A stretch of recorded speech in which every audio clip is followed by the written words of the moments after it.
1 কেজির দাম 1,80,000 টাকা। Hello brother, my brother Shahriar, nice to meet you. আগর কাঠটা ভাই, আগর কাঠটা দেখি তো ভাই,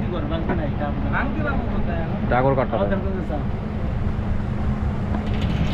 এটা যে কেজি 1,80,000 টাকা, এটা তো করে দেওয়া উচিত। আরো দামি আছে, এটা 12 লাখ টাকা কেজি আছে। আমি তো নিতে যাই সাহস পাইলাম না, বুঝছেন। আমি একটু নিতে চাইছিলাম যে একটু গুড়া টুরা যদি নিতে পারতাম।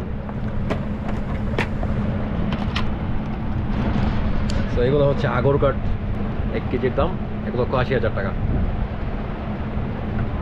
আমি আসলে নেওয়ার সাহস পাইতেছি না। একটু গুড়া নিতে হলে মনে হয় যে 500 টাকা লাগবে, তাই না ভাই? মোটামুটি আশা করা যায় যে একটু গুড়া নিলে তো 500 টাকা লাগবে। ঘ্রাণ শুকলে 100, ঘ্রাণ শুকলে 100। আমার ঘ্রাণটা শুকতেই খুব ভালো। এটা মেন্টাল অন্যরকম একটা রিফ্রেশমেন্ট লাগে।